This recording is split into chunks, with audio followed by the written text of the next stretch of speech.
Nah Bapak Ibu, pagi hari ini saya akan menyampaikan materi tentang pengajian subuh kita pada pagi hari ini berkaitan dengan mengingat kembali ilmu waris yang terlupakan. Mengingat kembali ilmu waris yang terlupakan. Ini membuat tema ini luar biasa. Berarti yang membuatnya itu hampir lupa juga ya. Kena teringat aja, nanti kalau aku nanti meninggal cuma ada kewajiban. Nah ini ada latar belakang membuat tema ini luar biasa ya. Jangan-jangan buat tema ini takut gak dapat warisan. Jadi Bapak Ibu, ilmu waris ini ada dua sebutannya. Yang pertama ilmu waris, yang kedua ilmu apa? Ilmu al-faraid. Dua. Kalau bahasa Indonesianya, kalau ilmu waris ini bahasa Arab sama ilmu al-faraid ini bahasa Arab. Kalau bahasa Indonesianya ilmu tentang pembagian harta. Nah, itulah dia. Ilmu tentang pembagian harta. Itulah disebut namanya ilmu waris. Ada yang ditinggalkan, meninggal seseorang, ada yang ditinggalkannya, itulah disebut namanya harta warisan. Jangan pula Bapak Ibu heboh, ayo meninggal kita bagi. Yang dibagi gak ada. Berarti yang meninggal itu gak ada harta warisan. Jadi harus ada yang dia tinggalkan. Sebelum Rasulullah datang, meninggal seorang suami, ada istrinya. Istrinya ini Bapak Ibu menjadi harta warisan sebelum Islam. Hartanya ini, umpamanya saya meninggal, istri saya ada. Nah istri saya ini Bapak Ibu termasuk harta warisan, boleh dimiliki oleh orang lain. Kira-kira sekarang istri termasuk harta warisan kan? Kalau istri termasuk harta warisan berarti nggak ada janda. Nggak ada janda. Begitu meninggal, lakinya langsung diambil. Apalagi janda kaya enggak. Tapi kalau miskin mungkin nggak diopeni. Ditelantar gitu aja Pak. Kalau miskin. Tapi kalau kaya mungkin belum lagi meninggal suaminya udah jadi rebutan. Itu kalau janda kaya. Jadi ada dua sebutannya Bapak Ibu ya. Yang pertama ilmu waris, yang kedua ilmu al-faraid tentang pembagian harta. Ya baik. Kira-kira Bapak Ibu, di dalam Al-Qur'anul Karim landasan tentang pembagian harta ini banyak disebutkan Allah di dalam surah An-Nisa. Apa arti An-Nisa? Perempuan. Luar biasa ibu-ibu. Sehingga ada sebutannya di dalam Al-Quran An-Nisa. Gak ada pada surah Ar-Rijal, enggak ada. Kasihan kita laki-laki Pak ya. Ar-Rijal enggak ada. Ada dalam perempuan An-Nisa, surah perempuan. Baik Bapak Ibu, di dalam pembagian harta warisan ada yang disebut namanya syarat, ada yang disebut namanya rukun, kemudian ada yang disebut penghalang. Jadi tidak semua Bapak Ibu meninggal seseorang itu keturunannya mendapat warisan. Ada namanya penghalang atau hijab. Nah, hijab di dalam istilah ilmu faraid disebut namanya hijab. Contoh, apa itu hijab? Seorang cucu ini bukan berarti anak dari anak kita. Disebut nama cucu, anak dari anak kita. Cucu ini Bapak Ibu sampai pun tidak akan mendapat harta warisan jika ada anak. Berarti penghalang cucu mendapat warisan karena ada anak.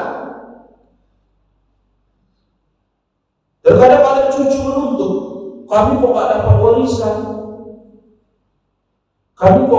warisan, menuntut cucu.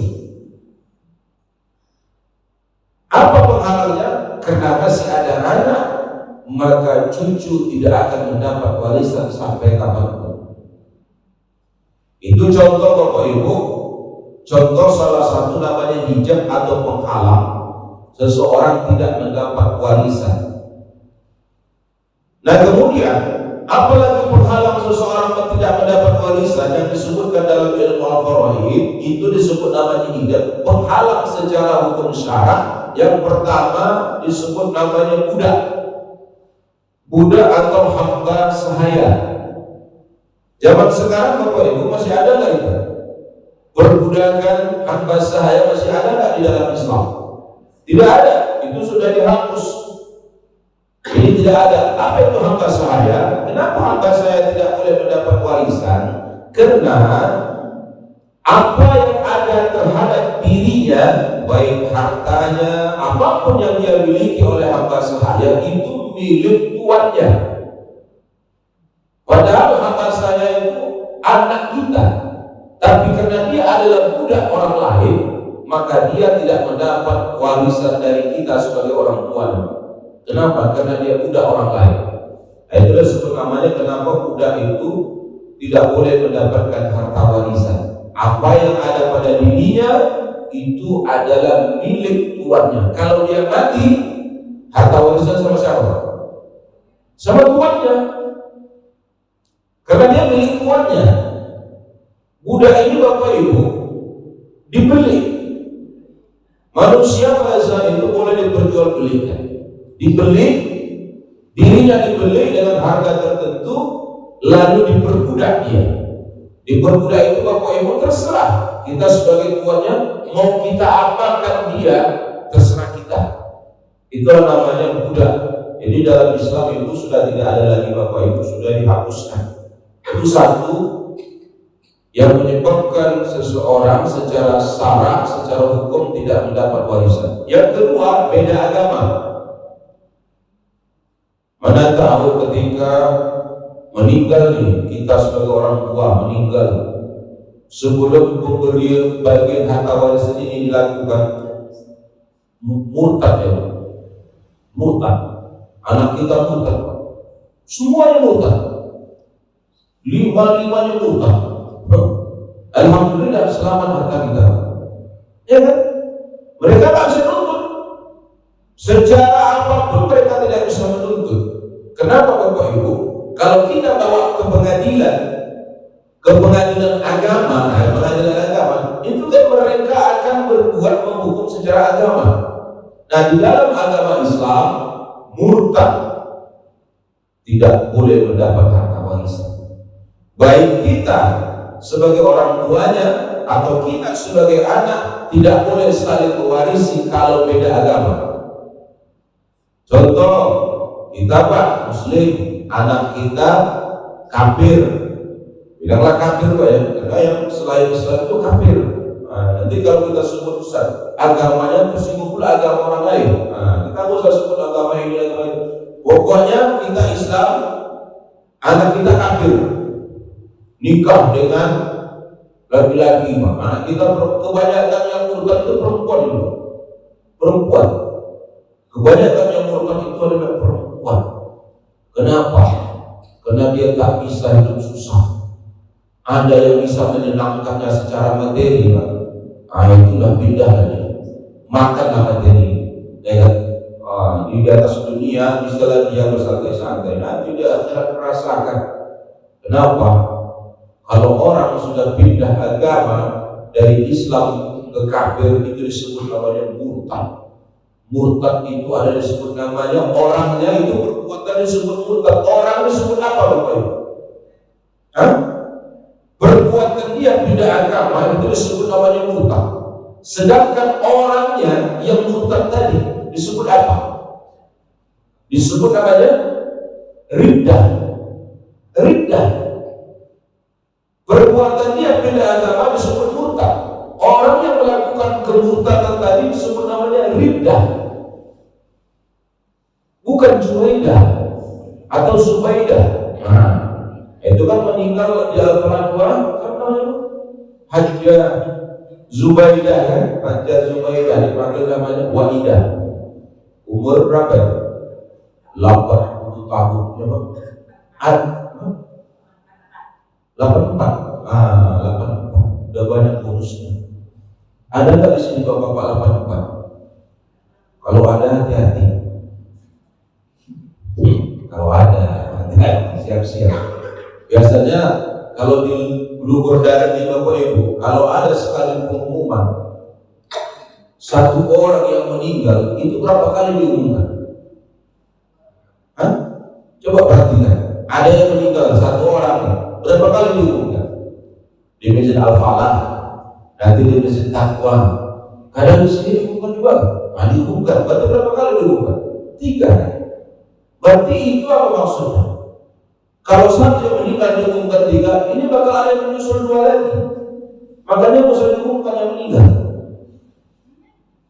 Ya kan? Nggak usah diumumkan, biarkan aja. Tahu sendiri orang itu. Ini diumumkan meninggal dunia, sekolah, nama, alamat, jenis kelamin, kuburannya, sampai nomor HP dan nomor rekening disebutkan. Untuk apa itu? Ya kan? Sebutkan kan? Jadi kalau tak mau banyak-banyak yang meninggal, tak usah diumumkan. Ini semua bisa diumumkan. Yang cepat meninggal itu biasanya siapa? Yang mengumumkan. Maka hati-hati pada yang mengumumkan biasanya. Saya pernah gini Bapak Ibu, masjid nih biasa kan contoh, Ustaz inilah kita mengumumkan. Contoh ini ya, ada seseorang mengumumkan. Jadi pas masuk jadwal kedua, tukar beda yang mengumumkan. Jadi saya tanya, yang biasa mengumumkan kemana? Meninggal. Terakhir, ya hati-hatilah. Kenapa? Biasanya cepat mengumumkan itu biasanya cepat juga meninggal. Terakhir nggak mau dia mengumumkan lagi. Yang tadi Pak Kandi tadi nggak mau diumumkan lagi, takut dia meninggal. Itu hanya apa saja Bapak Ibu ya. Sampai kita lanjutkan. Kemudian apa lagi Bapak Ibu yang penghalang seseorang tidak mendapatkan warisan? Pertama tadi adalah budak, yang kedua adalah murtad. Jadi kalau ada orang kafir masuk ke dalam Islam, itu disebut namanya apa Bu? Gelap. Al-mu'allaq. Ada masalah suku. Ini pengaruh yang syarat seperti ini. Gelap, negatif. Memang kalau dulu sarapan memang gelap, Pak. Tapi kalau ada sarapan ini terang, jalan kaki santai gitu. Saya sekali jalan kaki. Kenapa? Karena nanti sini saya tengok dalam apanya ada sarapan lagi. Apa ada sisok? Ini tengok sini tersedia sarapan apa? Tersedia sarapan subuh bersama. Sarapan subuh, berarti yang kita makan subuh ini. Enggak jelas juga. Atau sarapan pagi. Alhamdulillah. Begitulah Bapak Ibu keberkahan orang yang mau mengaji. Tak pernah dipungut biaya, Pak ya. Cuma terkadang kotak infak lewat hanya tolong diisi. Nah itu aja ya. Kotak infak itu tolong diisi. Usahanya banyak. Satu orang sejuta udah bertingkat. Nah Bapak Ibu, yang ketiga yang tidak berhak mendapat harta warisan secara hukum itu adalah pembunuh. Dibunuhnya bapak, dibunuhnya mamanya. Dia sebagai anak, maka dia tidak berhak mendapat harta warisan. Jadi nanti Bapak Ibu, kenapa bapaknya mati? Dibunuh sama anaknya. Maksud anak ini membunuh bapaknya supaya dapat harta warisan.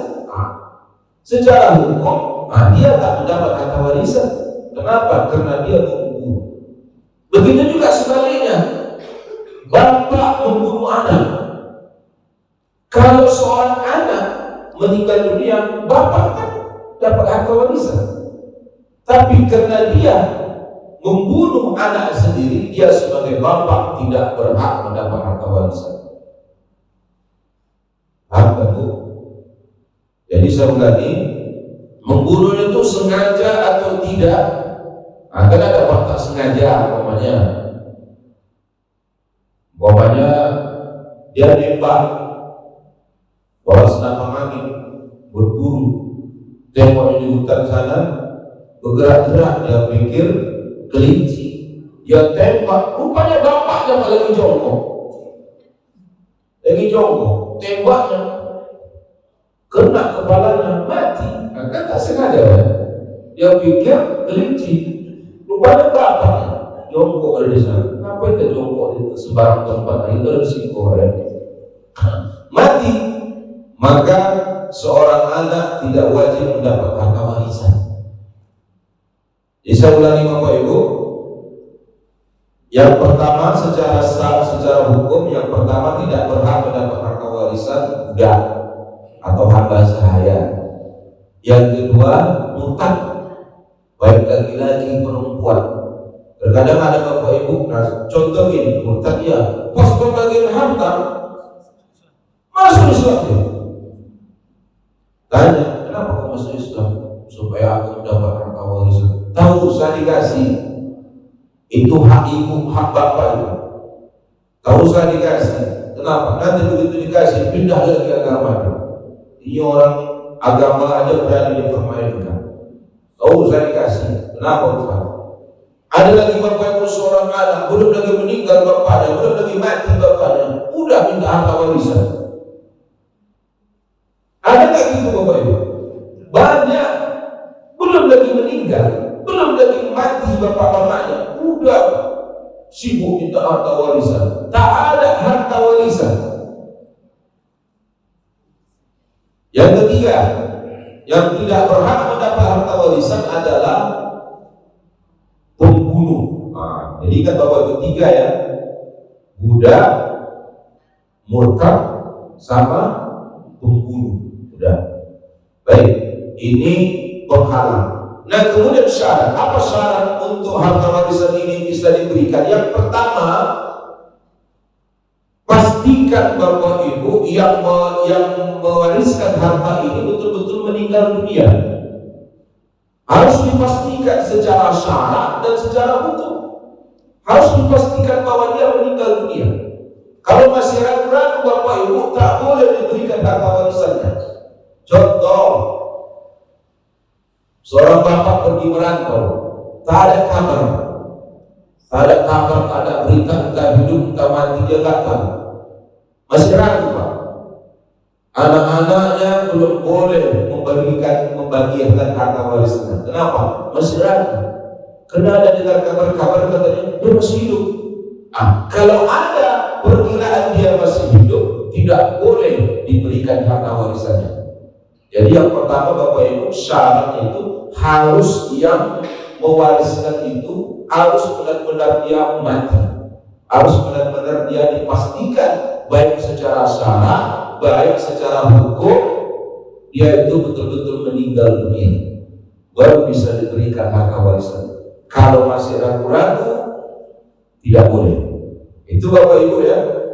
Jangan pula nanti seorang anak, mak bagilah harta warisan, bapak kan udah 3 hari gak pulang. Jangan. Baru 3 hari pergi gak pulang udah minta bagi-bagi harta warisan. Sedangkan Bang Toib aja 3 kali lebaran, 3 kali puasa, terakhir kan dia pulang ya. 3 tahun dia pergi, tak boleh kita kasih. Kenapa? Karena dia pulang rupanya. Pulang itu 3 tahun. Ini baru 3 hari bapaknya pergi, udah minta bagi-bagi harta warisan. Ini anak celaka ya. Dituntutnya mamanya, mak udah bagi-bagi harta warisan, anggap aja bapak sudah mati katanya. Tak boleh. Anggapan sudah meninggal juga tidak boleh diberikan harta warisan. Jadi Bapak Ibu, syarat yang pertama dalam pembagian harta warisan itu adalah yang mewariskan harta itu harus benar-benar dipastikan bahwa dia meninggal dunia. Bapak Ibu, jangankan yang tak nampak. Yang nampak saja yang meninggal dunia itu kita belum bisa memastikan itu meninggal atau tidak, ya kan Pak? Tiba-tiba pagi ibu bangun, suami udah kejam. Berani ibu pastikan suami ibu itu meninggal? Gak berani kan? Yang pertama pasti ibu apa? Menjerit dulu Pak. Menjerit, datang lagi ke tetangga dan bilang, ada apa Bu? Itu. Kenapa itu? Katanya. Panggillah, kalau ada dokter, bisa panggillah Pak yang mengerti. Diperiksa. Oh, ada denyut nadi. Berarti masih hidup. Masih hidup. Kemudian periksa lagi, nggak ada, mati meninggal. Nah, yang masih ada di depan kita, kita pastikan harus meninggal Pak. Apalagi yang tak nampak di mata kita. Jadi tidak ada Bapak Ibu dalam pembagian harta warisan perkiraan ini udah meninggal, ya tak boleh. Harus dipastikan bahwa dia itu sudah meninggal. Yang kedua, apa syaratnya Bapak Ibu? Syarat dalam pembagian harta warisan yang kedua, haruslah dipastikan bahwa yang menerima harta warisan itu adalah masih hidup. Jadi kalau sudah meninggal, nggak ada haknya menerima waris, nggak ada haknya. Jadi yang berhak menerima waris itu di saat pembagian harta warisan itu dia masih hidup. Jadi Pak, dapat disimpulkan Bapak Ibu, yang mewariskan harta dipastikan harus mati dulu, meninggal. Kemudian yang menerima harta warisan harus dipastikan hidup di saat pembagian harta warisan. Di saat dibagi, mau dibagi, mati dia. Kenapa mati? Enggak tahan jantungnya Pak, kena sikit kali bagian. Sikit enggak tahan mendengar bagian, mati dia. Kena sikit bagiannya. Kenapa Bapak Ibu? Bagian ini nggak bisa dipaksakan, harus banyak, nggak bisa. Kenapa? Makanya disebut namanya al-faraid. Faraid itu artinya bagian tertentu. Jadi seseorang itu ada bagian yang ditentukan, tak bisa ditambah-tambah, tak bisa dikurangi Pak. Tak bisa ditambah, tak bisa dikurangi. Ada bagian-bagian tertentu yang disebutkan, ditetapkan dalam Al-Quran. Makanya disebut namanya ilmu al-faraid. Al-faraid itu bagiannya sudah ditentukan. Makanya ada ilmu waris, ada ilmu al-faraid. Kan saya katakan tadi, ilmu waris adalah ilmu cara pembagian harta. Kemudian ilmu al-faraid adalah ilmu bagian yang sudah ditentukan. Jadi dia sama ini, al-faraid iya, waris iya. Jadi ini saling berkaitan. Nah, jadi Bapak Ibu, syaratnya yang pertama, yang mewariskan itu harus dipastikan orang yang meninggal. Jadi kalau masih koma dia Pak, rumah sakit koma udah 3, kan ada itu 17 tahun koma anak siapa itu Pak? Anak Raja Arab Saudi. Ada ya 17 tahun koma. Bayangkan 17 tahun koma dia. Kalau kita Pak mungkin yang koma itu mungkin masih hidup. Yang meninggal itu kita yang mengurusnya. Kenapa? Mungkin biayanya besar banget. Koma 17 tahun. Nah kalau dalam keadaan itu Bapak Ibu, kan dia kan belum dipastikan dia mati. Koma itu kan belum mati dia. Koma. Kalau mati itu Pak titik Pak ya. Titik harus selesai deh.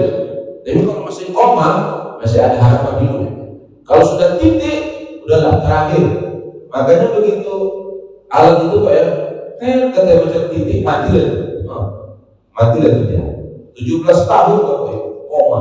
Anak Raja Arab Saudi. Anak siapa itu nggak tahu namanya, yang penting ada satu itu anak dia lah. 17 tahun Bapak Ibu, koma. Masih muda. Ya. Nah itu syarat sudah saya sampaikan. Kemudian penghalang sudah saya sampaikan. Yang sekarang rukun ini adalah pelaksanaan di saat pembagian harta warisan. Jadi Bapak Ibu, ada syarat, ada rukun. Apa perbedaan syarat sama rukun? Apa Bu? Apa perbedaan syarat dan rukun. Setiap ibadah itu ada syarat, ada rukun. Sholat ada syaratnya juga. Apa syarat sholat? Suci badan kita daripada hadas besar dan hadas kecil, itu kan syarat. Kemudian apa lagi syarat sholat? Masuk waktu. Jangan pula ibu-ibu sholat subuh azan, dekatnya azan, sholat ya, rupanya azan pertama. Di sini kan azan pertama ya, ada azan pertama, azan kedua. Begitu azan pertama sholat ya, apa sholat subuh itu bukan masuk waktu. Sholat pertama itu untuk apa? Untuk mengingatkan umat Islam supaya bangun kalian, bangun, cepat bangun. Kenapa? Karena sebentar lagi masuk waktu sholat subuh. Itu tujuan azan pertama. Jadi ada syarat, ada rukun dalam setiap ibadah. Nah, jadi apa perbedaan syarat dan rukun? Syarat itu adalah sebuah perbuatan dilakukan sebelum ibadah. Nah, sebelum kita masuk ibadah itu kita melakukan syarat. Nah, kemudian apa itu rukun? Rukun itu adalah perbuatan yang kita lakukan di saat kita ibadah. Seperti sholat. Apa rukun yang pertama Bapak Ibu? Sholat rukun pertama apa? Niat.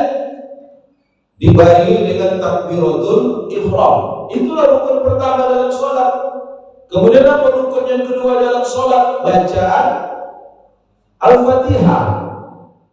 Itu rukun. Itulah sebenarnya, itu kan Al-Fatihah yang kan kita lakukan dalam sholat Bapak Ibu. Di saat kita sholat kita Allahu Akbar, nah disitulah kita baca takbir, disitulah kita barengi dengan niat. Bismillahirrahmanirrahim, Alhamdulillahirabbil alamin, itu rukun. Kemudian yang kedua sujud. Sujudnya bacaannya tidak Subhana rabbiyal azim wa bihamdi, Subhana rabbiyal azim wa bihamdi. Itu tak wajib. Itu tidak rukun bacaannya. Tapi kalau rukunnya rukun. Kemudian apa Bapak Ibu? Rukun ini. Dalam rukun ini ada namanya rukun lagi. Apa Bapak Ibu? Di saat rukun itu ada rukunnya. Yang mengiringi rukun itu ada rukunnya. Rukun apa namanya? Tumanninah. Tumanninah itu rukunya harus rukuk, betul-betul rukuk dan berhenti. Kadang-kadang ada orang Bapak Ibu rukuk belum lagi sempurna, Allahu Akbar, sampai Allah liman hamidah, udah naik lagi. Nah, berarti nggak ada tumanninahnya.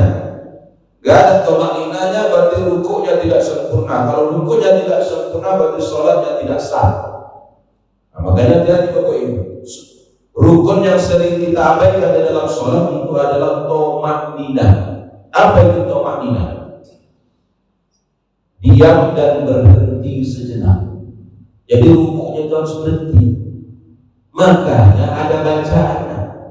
Subhana rabbiyal azim wa bihamdihi. Di saat kita baca kan berhenti kita, Pak. Nah, makanya dibaca. Karena banyak orang tak dibaca, apalagi sholat tarawih. Kalau sholat tarawih itu rukuknya itu bacaannya kan. Makanya kalau imam-imamnya yang cepat, yang kilat, itu jemaah senang itu, mantap kali imam.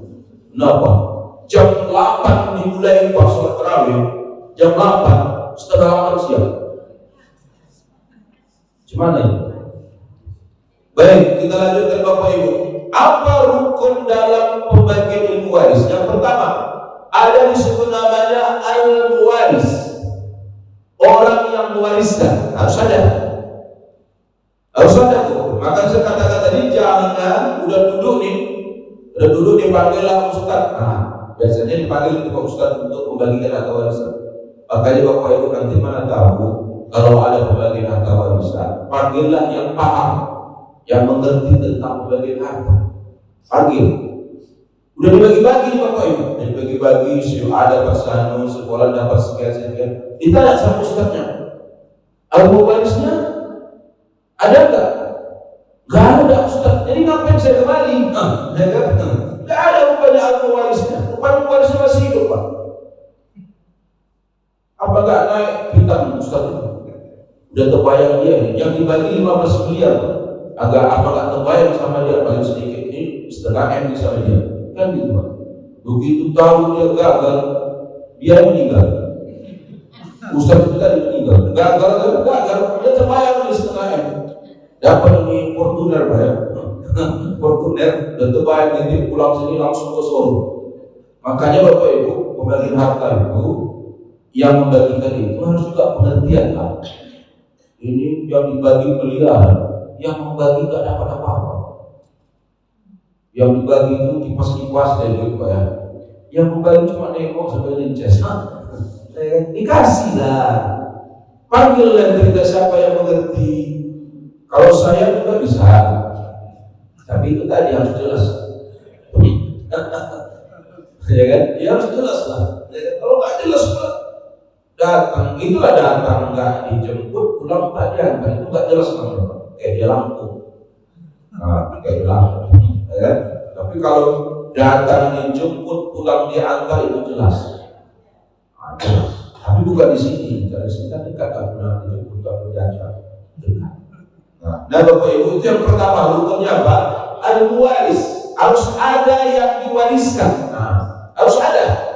Maksudnya harus ada harta yang dibagi Pak. Jangan pula mau kemana dia mau bagi harta? Ada nggak hartanya? Nggak ada. Nah, kan nggak bisa. Ya. Artinya apa? Yang meninggal itu Bapak harus ada yang meninggal. Nah, yang meninggal itu harus ada yang dia tinggalkan. Itu disebut namanya al-waris. Yang pertama. Kemudian al-waris. Yang kedua, dirukun. Apa itu al-waris? Orang yang menerima harta warisan. Contoh, bapak meninggal harus ada yang menerima. Siapa? Anak. Harus ada. Itu namanya disebut namanya al-waris. Yang pertama al-waris, yang kedua al-waris, yang ketiga al-maurus. Apa itu? Harta yang diwariskan. Al-waris orang yang mewariskan. Al-waris orang yang menerima waris.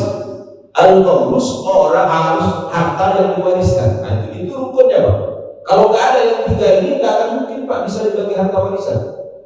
Ya kan? Tak ada yang meninggal, tak bisa.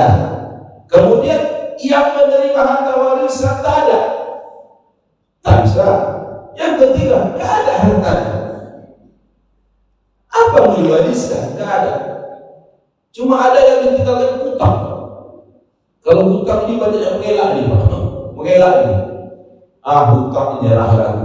Tapi kalau ada harta warisan aku maju. Tapi kalau hutang gak mau. Aku sendiri banyak hutang. Baik Bapak Ibu.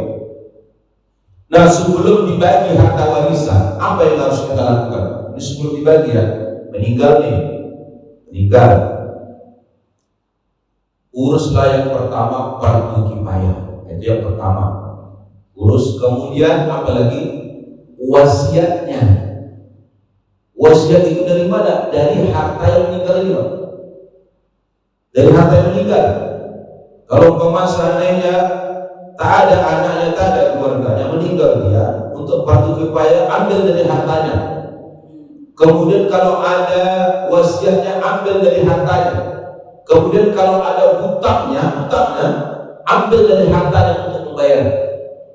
Terkadang mohon maaf Bapak Ibu, seorang anak, 5 anaknya meninggal bapaknya. Anak ini yang 5 ini hanya mau mengambil harta, tapi begitu tahu bapaknya punya hutang, mau nggak anaknya bayar? Banyak nggak mau Bapak Ibu. Inilah namanya anak durhaka. Hartanya mau, hutangnya tak mau. Kalau anaknya tidak mampu membayar hutang bapaknya, ambil dari harta bapaknya, bayarkan hutangnya dulu, baru dibagi. Jangan udah dibagi baru bicara masalah hutang. Siapa yang mau? Pasti uangnya kan berkurang. Jadi sebelum dibagi harus dibereskan dulu masalah bapak ini. Apa itu? Wasiatnya, hutangnya, kemudian yang ketiga fardu kifayah. Laksanakan dulu. Udah beres semua, barulah diberikan harta waris dibagi-bagi. Jadi begitu Bapak Ibu caranya. Sebelum pembagian harta waris, laksanakan fardu kifayahnya, yang kedua wasiatnya, kemudian hutangnya.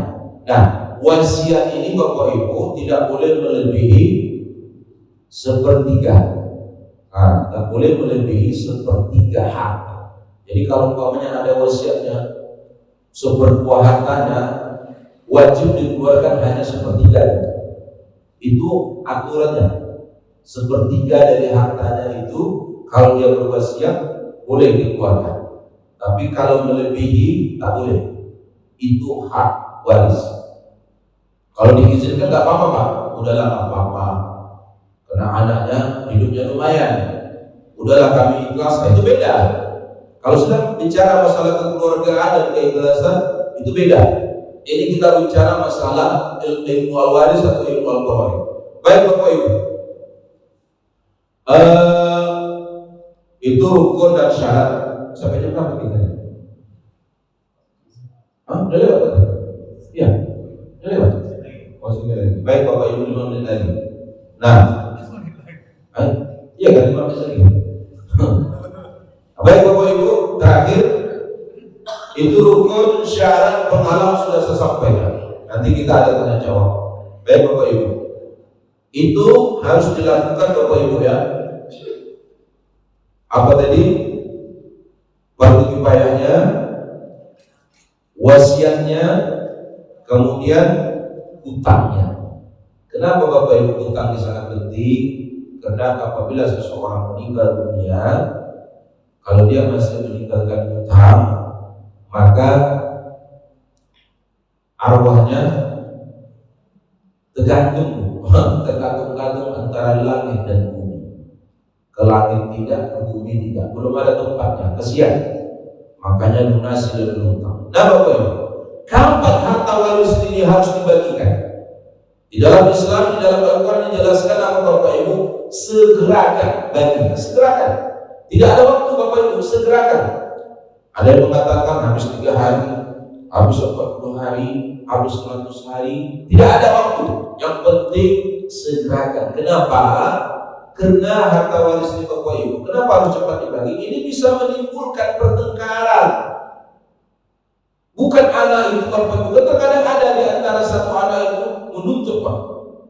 Bukan dia ini apa, bukan dia serakah, bukan. Memang hak dia. Yang lain mungkin hidupnya lumayan. Satu ini hidupnya agak susah. Tentu yang susah ini kan nuntut Pak, supaya dibagi-bagi dia. Makanya segerakan. Kalau yang lain merasa, aku belum perlu, tak bisa. Harus segerakan. Kalau bisa Bapak Ibu, ya udah kalau memang yang lain sepakat, udah keluarkan aja punya dia dulu, nggak masalah. Nggak masalah. Kenapa? Karena dia mungkin ekonominya berbeda dengan yang lain. Ini terkadang memang ada Bapak Ibu, begitu meninggal bapaknya, yang satu udah menuntut. Mau ini harus kita bagi, memang harus segera. Kenapa? Karena harta ini adalah salah satu faktor yang bisa menyebabkan Bapak Ibu keluarga itu bisa berkelahi, bisa terkadang bertengkar gara-gara harta ini. Kalau harta ini menyebabkan ahli warisnya bertengkar, tak cepat dibagi, ini imbasnya kepada siapa? Kepada yang meninggal. Kepada yang meninggal Bapak Ibu. Makanya cepat bagi. Kenapa? Memang hak mereka. Kenapa hak mereka? Karena memang ada yang meninggal. Nah, jadi ada yang meninggal, maka di situ timbul namanya harta warisan. Maka saya katakan tadi tidak ada harta warisan kalau belum ada yang meninggal. Tidak boleh ragu-ragu pun kita tidak boleh. Harus dipastikan bahwa dia meninggal dunia. Jadi Bapak Ibu, segera itu tidak ada batas waktu. Kalau bisa dipercepat, bagilah harta warisan. Baik. Ya baik Bapak Ibu. Ini saja yang dapat saya sampaikan. Kemudian masalah bagian-bagiannya nanti kita sampaikan kalau ada tanya jawab. Masalah bagian, kalau masalah bagian Bapak Ibu ini panjang. Kalau dalam bagian itu kan dia ada 6. Ada yang dapat 1/2, ada yang dapat 1/3, ada yang dapat 1/4, ada yang dapat 1/8, satu lagi berapa?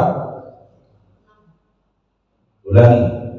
1/2, 1/3, 1/4, 1/6, 1/8, satu lagi 2/3. Nah, ada 6 Bapak Ibu. Ulangi.